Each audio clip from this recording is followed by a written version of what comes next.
Our movie begins with a serial womanizer who casually has affairs with several women. Everything is going fine. When he meets an elderly woman, though, who chooses to teach him a lesson, that all changes. A student made fun of a guy who had immigrated to the United States at the age of 10 by playing a pretend game of 52 pickup. The lad fell in love with a gorgeous female who assisted him as he picked up the cards. Sadly, he was devastated to learn that the girl was dating his cruel classmate. The child has grown up to be fairly well known now and was just interviewed for his book 52 Pickup. The female interviewer quotes a claim made in the book that instructs males to approach a new lady each week for a year. The interviewer finds it insulting when the man confidently reduces it to just 3 rules in order to accomplish such a feat. She subsequently gets into bed with the man, though. The man has relationships with several different women. Edison Eddie Greenleaf later entertains male admirers who brag about how his book improved their lives during a signing ceremony for his new book. Eddie appears to be kind, yet his true nature is nasty and critical. After that, Eddie and Steve, his agent and closest friend, make fun of the fans as Molly, a publishing agent, belittles their lack of gratitude. Eddie is shocked when the owner of the bookshop, Nana, approaches and flirts with him. After the signing, Steve extends an invitation to Eddie to a charity fashion show, tempting him with the presence of the famous models. As the agent reminds Eddie of the release party that evening, Eddie concurs and makes fun of Steve as the man drives away. That evening, Eddie is strutting his stuff at the glam release party when he is obstructed by an elderly woman with unattractive features. The woman criticizes Eddie's treatment of women, but he doesn't listen to her. The lady then requests a kiss to demonstrate that Eddie can see the beauty in every woman, but he adamantly declines and walks away. The elderly woman then arrows Eddie's back with her enormous walking stick. Steve tries to flirt with Molly at the party, but she rejects him and leaves. Eddie interrupts his talk with a woman to go up to a long-haired woman who is the center of attention. When Eddie converses with the Alexa, a long-haired woman, his sly remarks make her feel nervous and she invites him to her home. In the end, Eddie returns to Alexa's home and sleeps with her. He goes to the restroom the following morning and to his surprise, finds that he has changed into a woman. For good measure, Eddie even looks into his underwear. Alexa is startled before Eddie quietly leaves the house. Eddie makes a call to Steve from inside his automobile, but Steve is unfamiliar with the caller. Steve readily accepts when he is tricked into inviting his agent to his house with the promise of a 3-way. Later, Steve shows up at Eddie's house and enthusiastically announces himself to the lovely woman who opens the door for him. Female Eddie makes an attempt to persuade Steve of the mysterious shift, but the agent becomes wary and decides to notify the police. Eddie identifies individuals and occasions that only he and Steve would be familiar with, but Steve is unconvinced. By grudgingly relating a Vegas episode in which they engaged in handsy behavior with one another, he ultimately persuades him that he is Eddie. Eddie only remembers his antics with Alexa the night before when asked how it came about, and then Steve starts making advances at him. When Eddie tells the sleazy agent that they need to find out what occurred, the agent is jolted back to reality after having a fantasy about Eddie wearing swimwear. Steve follows Eddie's movements throughout the previous 24 hours until he recalls the elderly woman asking for a kiss and stating he turned her down. Eddie advises locating the lady to have her turn him back into a man after the agent speculates that she could have been a witch. With little time to spare, Eddie and Steve visit a homeless shelter. They approach Tanya, the receptionist, and make her believe they are hunting for a burglar. As the manager, Jess White, interrupts to identify herself and inquire as to what is going on, the customer becomes enraged at this. Eddie, going as Edna Greenleaf, tells Jess how the elderly woman took his identity and reveals her physical characteristics, including possessing a walking staff that resembles a wand. After their plea is denied, Edna and Steve grumpily leave the shelter. The two return to Eddie or Edna's house after stopping at 5 shelters without knowing where the elderly woman is. Grumpy Edna is encouraged by Steve to appreciate being a lady in the meantime, adding that it could be a good opportunity to conduct some research for her subsequent book. The following day, Steve takes Edna to a store to browse for women's clothing. The agent identifies his companion as his sister before glowering at the attendant's breast. Edna exits the changing room whining in scanty underwear, and Steve voiced his interest to his sister, making the attendant feel uncomfortable. Later, Edna meets the owner of a salon through Steve, who also introduces her to his partner and James, one of the stylists. Edna and Steve return to the former's home after a day of shopping. Edna grudgingly accepts the agent's invitation to join Molly for a drink at the GC Marketplace restaurant later. The following day, Edna enters the men's locker room on her way to the gym but is met with catcalls and other nasty behavior. She quickly exits. She then enters the women's restroom where she takes in the sight of all the nude women before a blonde lady approaches her. To Edna's delight, the blonde asks her to apply lotion to her back. That evening at the pub place, Steve runs into Molly while she is making out with Frank Stallone. Additionally, Steve makes overtures to Molly, but she flatly refuses him.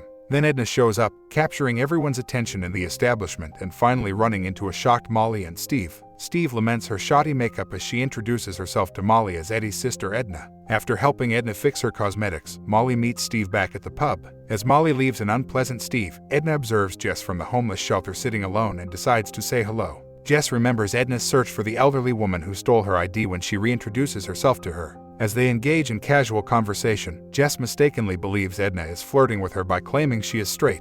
Jess continues to lament the lack of advances she has received, and Edna encourages her to be confident. Jess, who is still unsure of herself, joins Edna for drinking. A little while later, Edna persuades an overthinking Jess to go chat to a guy at the pub. When Jess clumsily strikes up a conversation with Dylan, he ignores her in favor of the baseball game on television. Then, Edna comes over and skillfully flirts with Dylan before humiliating him with a splash of martini and laughing with Jess as she departs. Edna concurs with Jess' inebriated tirade on how shallow guys are outside the restaurant. Edna makes the decision to take Jess to her house when she vomits on the pavement. The following day, Edna visits an adult toy shop to ask the twin salespeople, Dill and Doe, for assistance in finding a solo toy, where she meets Matt, a fellow customer. Matt strikes up a casual conversation with Edna and gives her a calling card. Later, Edna tells Steve about the encounter and considers connecting Matt and Jess. Steve questions how she ever connected with a Matt-type investment banker. Edna acknowledges going to the adult store and displays the toys she purchased for her agent's inspection.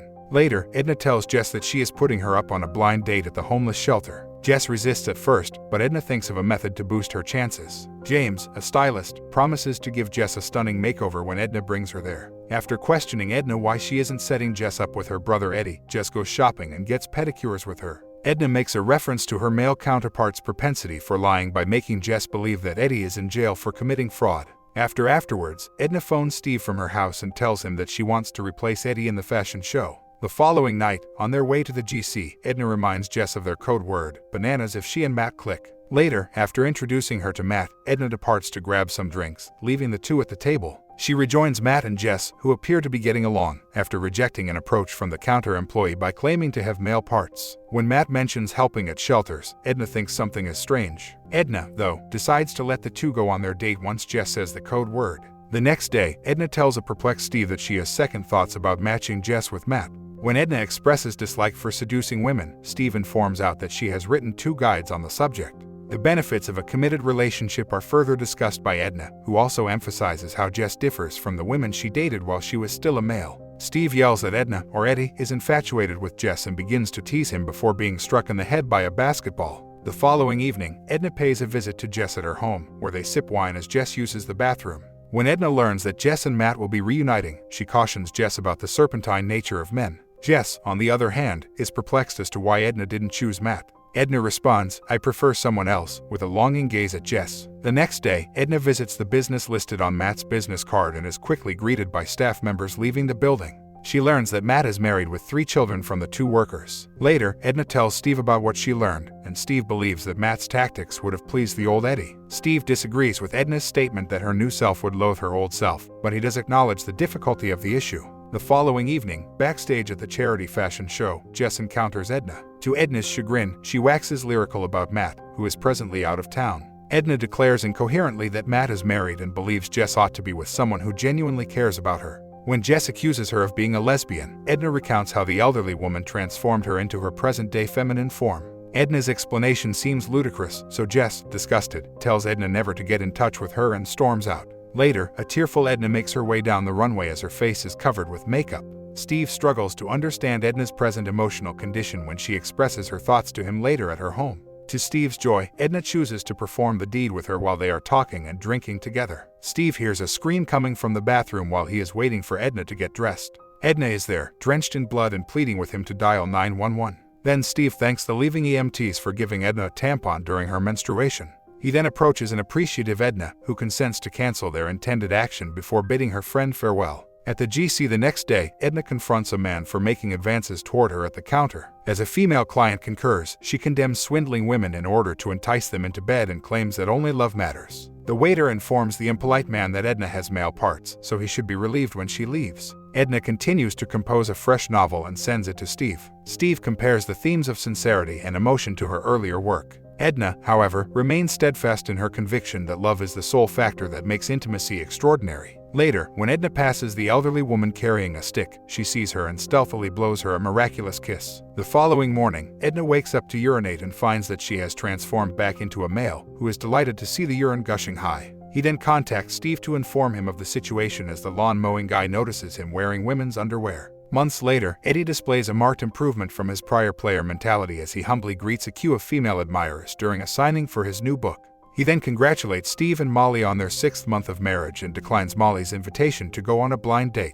Just then, Jess appears bearing Eddie's book. She is touched by the dedication of the book to her. Eddie reintroduces himself in an effort to start again because Edna still doesn't believe that they are the same person. They talk about their prior relationships and experiences to catch up, decide to meet for coffee, and then leave the bookshop holding hands. This is how our movie ends. Tell us in the comments how you felt about this movie recap. See you in the following movie recap.